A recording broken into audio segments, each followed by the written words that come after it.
तो आदाब, नमस्कार, गुड इवनिंग, सत श्री अकाल। एक बार फिर आप तमाम लोगों का स्वागत है क्राइम तक की कहानी के इस एपिसोड में। उम्मीद है पूरी फैमिली अच्छी होगी, अपना और अपनों का ख्याल रख रही होगी।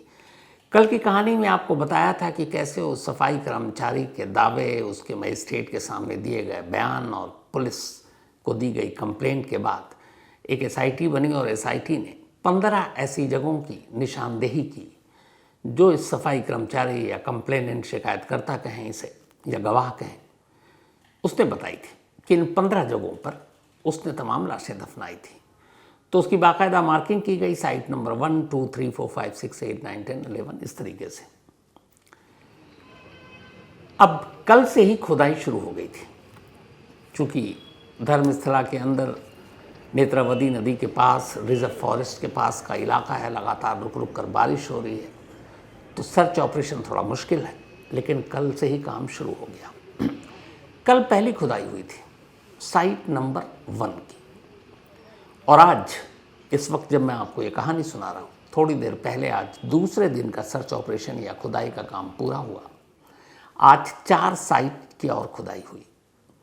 तो 1, 2, 3, 4 और 5 15 जगह की जो शिनाख्त की गई थी, उनमें से 5 जगहों की खुदाई आज पूरी हो गई। पहली खुदाई की कहानी से शुरू करते हैं। कल दोपहर 12 बजे के आसपास एसआईटी की टीम, उनके साथ फॉरेंसिक की टीम, क्योंकि गड्ढे के अंदर से बहुत सारी पुरानी चीज़ें निकालनी है, सीन ऑफ क्राइम ऑफिसर्स यानी एसओसीओ की टीम, ये सारे लोग वहाँ पहुँचे और एंटी नक्सल स्क्वाड तो था ही था, और साथ में मजदूरों को अपने ले जाया गया। नेत्रावती नदी के किनारे साइट नंबर 1 पहली जगह पर खुदाई का काम दोपहर ठीक 12 बजे शुरू हुआ, ट्यूसडे को। इस खुदाई का काम पहले मजदूरों ने हाथों से किया, अपने साथ जो औजार लेकर आए थे उससे उन्होंने खोदना शुरू किया, जिस जगह पर उस कंप्लेनेंट ने, उस सफाई कर्मचारी ने बताया था और जिसको पहले ही मार्क कर दिया गया था। इन सारे लोगों के साथ नकाब में वो सफाई कर्मचारी भी उस मौके पर मौजूद था।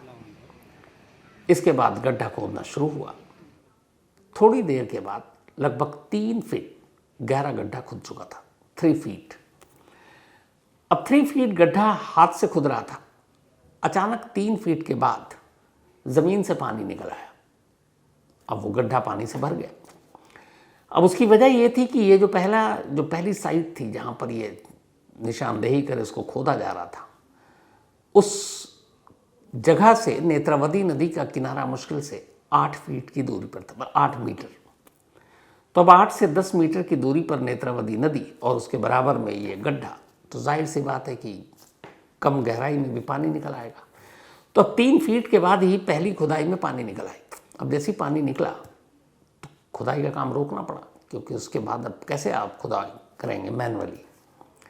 फिर वहाँ पर डीआईजी, जिनकी अगुवाई में ये सब कुछ हो रहा था, डीजीपी साहब नहीं थे उस वक्त, प्रणब मोहंती वहाँ पर, तो डीआईजी ही की निगरानी में साइट पर खुदाई हो रही है।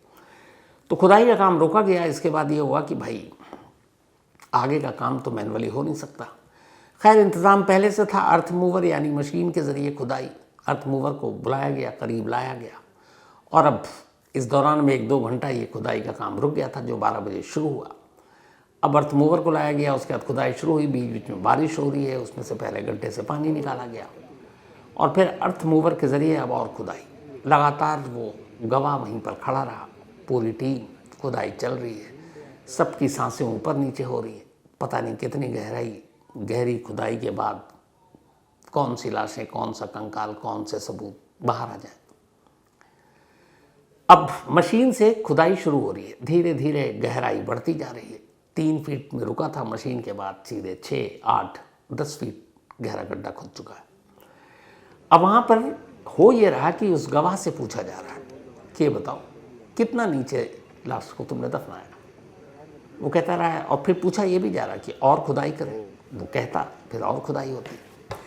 धीरे धीरे करीब 15 फीट गहरा गड्ढा खुद गया, 15 फीट, लेकिन कुछ नहीं मिला। अब उस गवाह से पूछा गया, कंप्लेनेंट से, कि बताओ कि इससे ज़्यादा गहराई में तुम लोगों ने लाशें दफनाई थी क्या? उसने कहा, नहीं साहब, इतनी गहराई में तो नहीं दफनाई। तो उन्होंने कहा, अब आस पास में तो देखो तुम, 15 फीट की गहराई तक खुद चुका है और अब पानी भी निकल रहा है, तो अब क्या करें? तुम्हें लगता है यहाँ पे कोई लाशें हैं? तो अगर तुम कहो तो अब ये खुदाई रोक देते हैं पहले साइट की। शाम करीब 6 बजे, अब अंधेरा भी हो रहा, मौसम भी ख़राब है, गवाह ने कहा कि अब खुदाई रोक दीजिए। उसकी मर्जी ली गई और इसके बाद खुदाई का काम रोक दिया गया और जो गड्ढा हुआ था फिर उस गड्ढे पर वापस मट्टी डाला गया, उसे भर दिया गया शाम के 6 बजे ट्यूसडे का दिन। और इस तरीके से 15 साइट्स जो चुनी गई थी, 15 जगह जहाँ से लाशों को खोद कर निकालने का काम शुरू किया था एसआईटी ने। पहले मिशन में कुछ भी हाथ नहीं लगा, खाली गया, कोई लाश नहीं, कोई कंकाल नहीं, कोई इंसानी सबूत नहीं कि जिसे मारकर यहाँ दफनाया गया हो। 6 बजे पैकअप हुआ। एसआईटी की टीम ने कहा बाकी की साइट्स के नेक्स्ट डे यानी आज वेडनेसडे को खुदाई करेंगे। टीम चली गई। लेकिन टीम के जाने के बाद आज सुबह जो सफाई कर्मचारी, जो विटनेस कंप्लेनेंट है, उनके वकील हैं मंजूनाथ एम, उन्होंने एक स्टेटमेंट जारी किया। ये उस स्टेटमेंट की कॉपी है। इस स्टेटमेंट में उन्होंने लिखा है कि बेशक पहले दिन कोई लाश या कंकाल नहीं मिले, लेकिन जब खुदाई हो रही थी तो 2.5 फीट गहरी, जब गड्ढा गहरा हुआ 2.5 फीट 2.5 फीट, तो उसी गड्ढे से पहले साइड से जो उस विटनेस ने बताया था कि यहाँ लाशें दफनाई है, उसके अंदर से एक रेड टोन ब्लाउज, मतलब लाल रंग का फटा हुआ ब्लाउज, एक पैन कार्ड और एक एटीएम कार्ड मिला है 2.5 फीट गहरे गड्ढे के अंदर से। और ये स्टेटमेंट बाकी वकील ने, जो कंप्लेनेंट के वकील, उन्होंने जारी किया है, मंजूनाथ एम। तो सवाल ये है कि कंप्लेनेंट ने भी ये जगह बताई, साइट पहले से मार्किंग की गई, फर्स्ट साइट यही था, और उसके अंदर से ये 3 चीज़ें बरामद। जो 2 आईटी कार्ड मिले, पैन कार्ड और एटीएम, उसमें से 2 नाम लिखे थे, एक मेल का नाम था, एक फीमेल का। मेल का नाम रिलीज में नहीं है स्टेटमेंट में, लेकिन फीमेल का नाम है लक्ष्मी।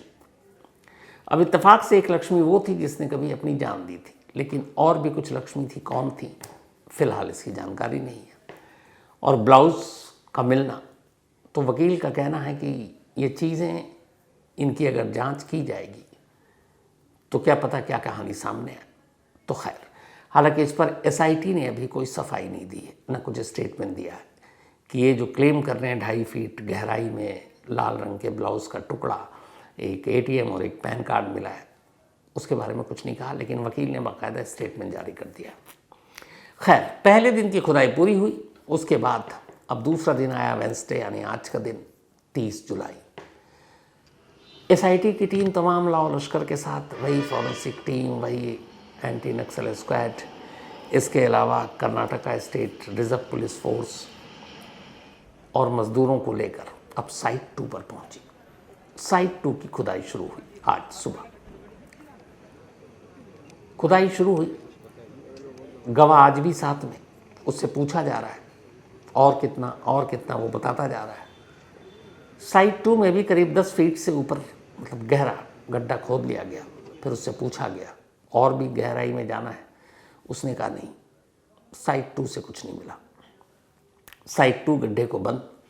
अब साइट 3 की खुदाई शुरू हुई। ये जितने भी साइट 1, 2, 3, 4 और 5 थे जो अभी तक हुए हैं आज तक, कल 1 आज 4, ये सारे नेत्रावती नदी के बिल्कुल किनारे हैं। और 8 लोकेशन जो उसने बताई है, 1 to 8, ये सभी नेत्रावती नदी के ही किनारे हैं। 9 से शुरू होता है हाईवे और रिजर्व फॉरेस्ट का एरिया। खैर, नंबर 2 में कुछ नहीं मिला। इसके बाद नंबर 3 साइट पर ले जाएगा, सब पास में। वहाँ पर भी फिर मशीन से और इंसानों की मदद से खुदाई शुरू हुई। 10, 12, 14 फीट की गहराई तक गए, कुछ नहीं निकला। इसके बाद साइट नंबर 3 पर गए। साइट नंबर 3 की खुदाई शुरू हुई। वहाँ पे भी इतनी ही गहराई में पूछा गया।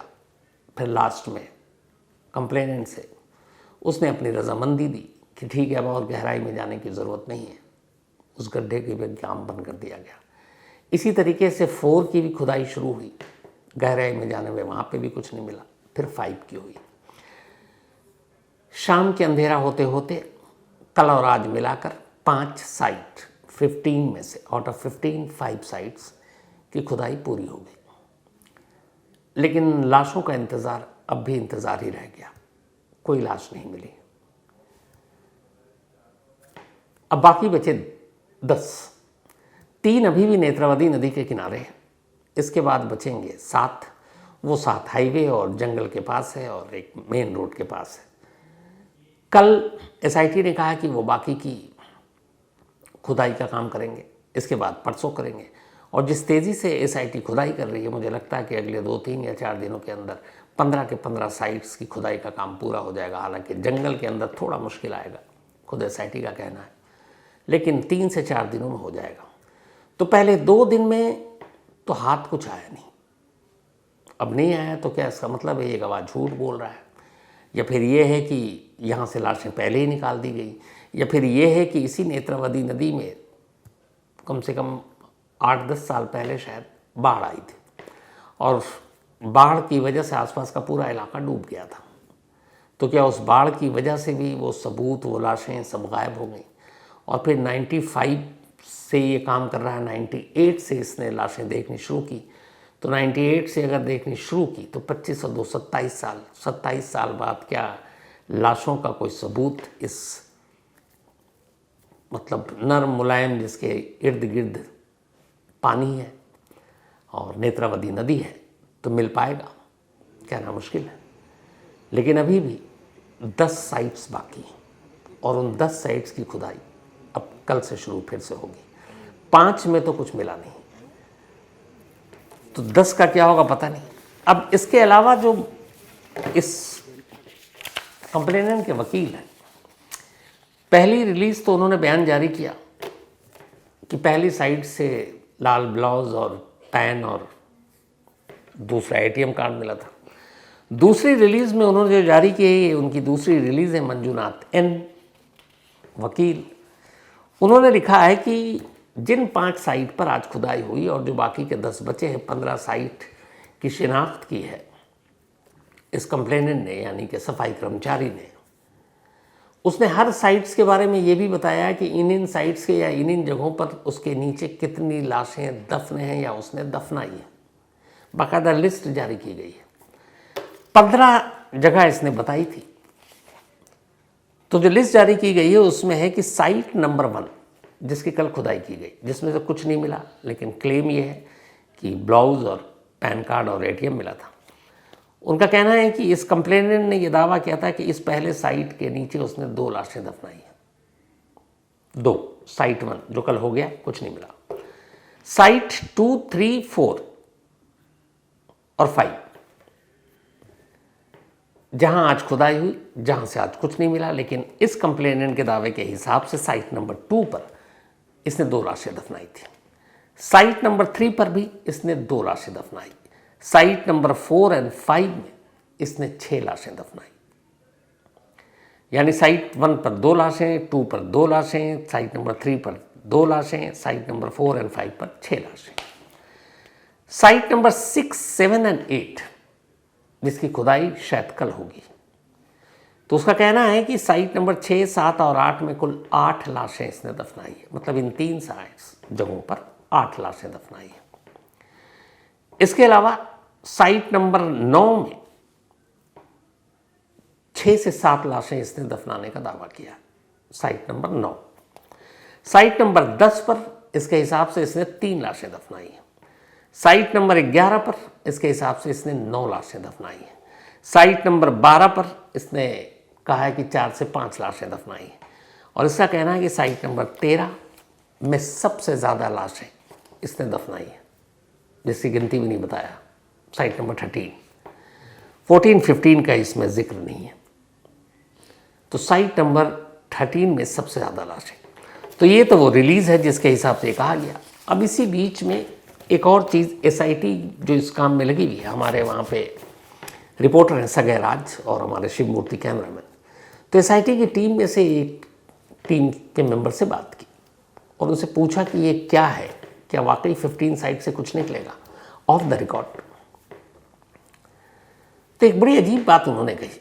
उन्होंने ये कहा कि जब ये एसपी के पास गए थे पहली कंप्लेंट लेकर, ये कंप्लेनेंट, तो अपनी कंप्लेंट के साथ इसने सारी कहानी दी थी और एक बोरी में एक खोपड़ी लेकर आया था इंसानी, और उसने कहा था कि ये उसी धर्मस्थला के आसपास से अपनी जान जोखिम में डालकर इस दफनाए हुए कंकाल को निकाला और खोपड़ी लेकर आया ताकि पुलिस उसकी बातों पर यकीन कर सके। तो अब एसआईटी ने उससे पूछा कि चलो अब तो तुम धर्मस्थला आ गए हमारे साथ, 15 साइट भी बता दी, अब ये बताओ कि ये जो स्कल या खोपड़ी तुमने पुलिस को दिया और तुमने बताया कि अपनी जान जोखिम में डालकर धर्मस्थला गए थे और खामोशी से इसको खोद कर निकाला है, ये कहाँ से निकाला था, वो लोकेशन बताओ। एसआईटी का कहना है कि अभी तक वो लोकेशन नहीं बताया कि ये खोपड़ी कहाँ से लेकर आए थे। हो सकता है आगे आने वाले दिनों में बताए, पर अभी तक नहीं बताया।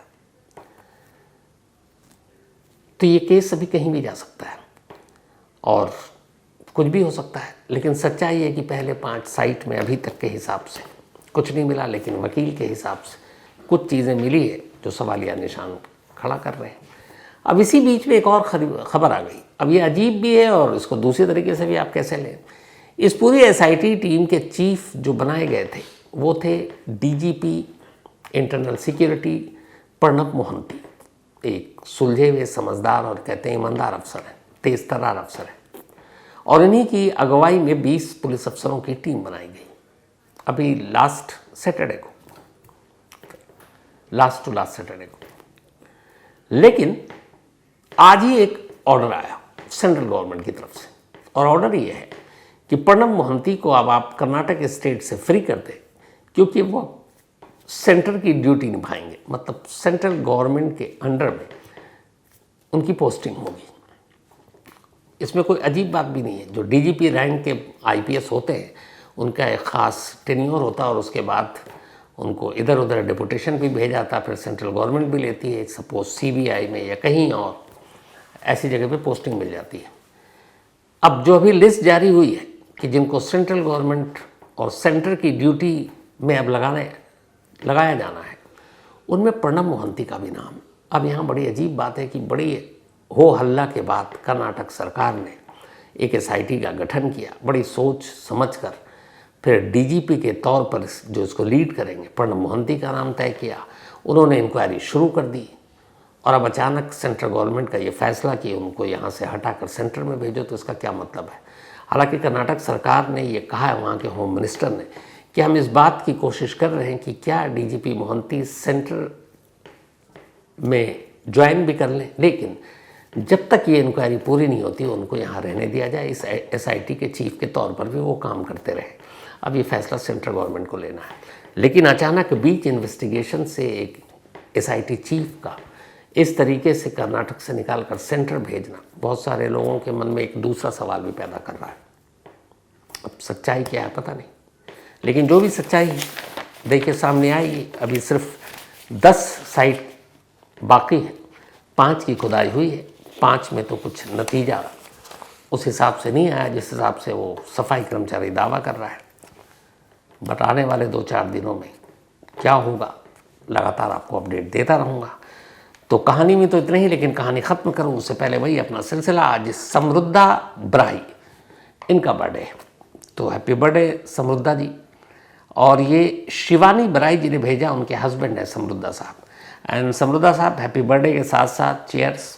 मैंने सुना आप कुछ हेल्थ के इशू थे, लेकिन ठीक है, इस दुनिया में अच्छे बुरे हंसी खुशी सब कुछ आता है, तो उसको उसी तरीके से हम लोग को लेना चाहिए।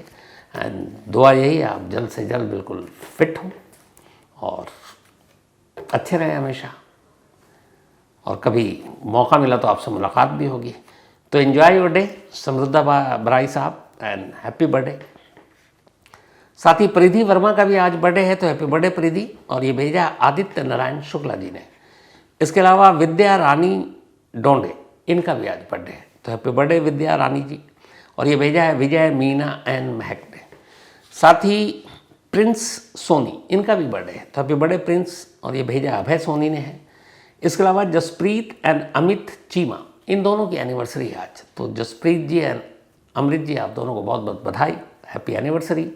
भेजा है बुक्सानी दीपक होतू ने।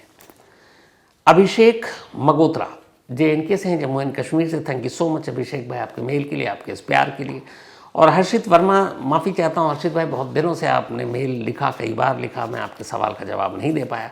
हर्षित वर्मा ने ये पूछा है मुझसे कि कहीं आपने बताया था कि आप जासूस बनना चाहते थे बड़े होकर, जब मैं पढ़ रहा था तो डिटेक्टिव। तो इनका सवाल ये है कि उस वक्त ये इंटरनेट और सारी चीज़ें तो थी नहीं, तो फिर आप क्या करते थे, एक जासूस बनने के लिए तैयारी कैसे करते थे? तो क्या आप कभी नॉवेल, इस तरह की जासूसी कहानियाँ, उपन्यास पढ़ते थे? अगर पढ़ते थे तो कौन कौन सी पढ़ते थे?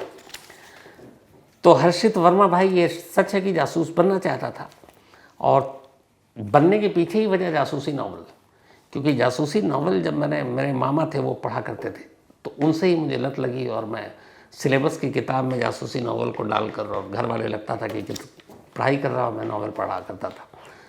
तो बहुत सारे सुरेंद्र मोहन पाठक जी को मैंने बहुत पढ़ा, और जब मैं अभी उनसे अब मिला तो ऐसा लगा बचपन का सपना पूरा हुआ। जिनको पढ़ पढ़ कर बड़ा हुआ, उनसे रूबरू मुलाकात, उनका इंटरव्यू करना, मतलब एक इज़्ज़त की बात थी मेरे लिए।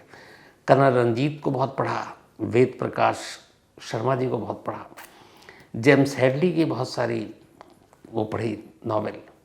लेकिन मुझ पर जो सबसे ज़्यादा असर डाला, जासूस तो बन नहीं पाया था, क्राइम रिपोर्टर भी बन पाया, वो एक जो राइटर थे इब्न सफ़ी। मैं पहले भी कई बार कह चुका। इब्न सफ़ी शायद 30 या 35 ही उन्होंने नॉवल लिखे, लेकिन उनकी किताबों का बड़ा असर था।